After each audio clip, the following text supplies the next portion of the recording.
कार्तिक मास की कहानी। किसी गांव में एक बुढ़िया रहती थी और वह कार्तिक का व्रत रखती थी।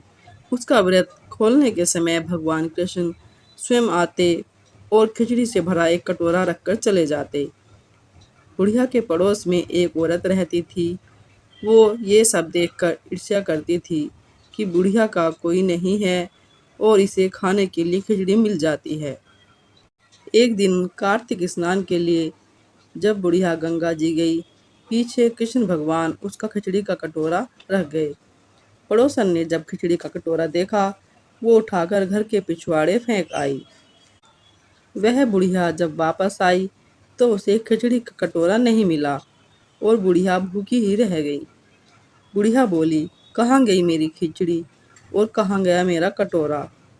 वह औरत जहाँ खिचड़ी का कटोरा फेंक कर आई थी, वहाँ एक पौधा उगा जिस पर 2 फूल खिले।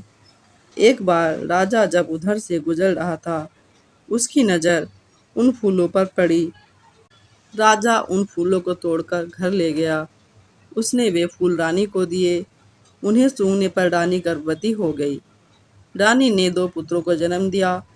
वो दोनों जब बड़े हो गए तो वो किसी से न बोलते थे, पर जब वो दोनों शिकार पर जाते थे तो रास्ते में बुढ़िया मिलती और बुढ़िया कहती, कहाँ गई मेरी खिचड़ी, कहाँ गया मेरा कटोरा। उस पर उन दोनों ने कहा, हम ही है तेरी खिचड़ी और हम ही है तेरा कटोरा। हर बार ऐसा ही होता। इस प्रकार राजा के कानों में यह बात पड़ गई। राजा को आश्चर्य हुआ कि दोनों लड़के किसी से बात नहीं करते, तो बुढ़िया से बात क्यों करते हैं। राजा ने बुढ़िया को राजमहल बुलवाया और पूछा, हम में से ये लड़के किसी से बात नहीं करते, फिर तुझसे क्यों बात करते हैं। बुढ़िया बोली, महाराज मुझे नहीं पता, मैं तो कार्तिक का व्रत रखती थी और कृष्ण भगवान मुझे खिचड़ी का कटोरा भरकर दे जाते थे। एक बार मैं स्नान करने गई तो मुझे वह खिचड़ी नहीं मिली, तो मैं कहने लगी, कहाँ गई मेरी खिचड़ी और कहाँ गया मेरा कटोरा। तब इन दोनों लड़कों ने कहा, तुम्हारी पड़ोसन ने तुम्हारी खिचड़ी और कटोरे को फेंक दिया था। उसके 2 फूल बन गए। वो फूल राजा तोड़ कर ले गया और अपनी रानी को दिए। रानी के सूंघने पर हम 2 लड़कों का जन्म हुआ। हमें भगवान ने ही तुम्हारे लिए भेजा है।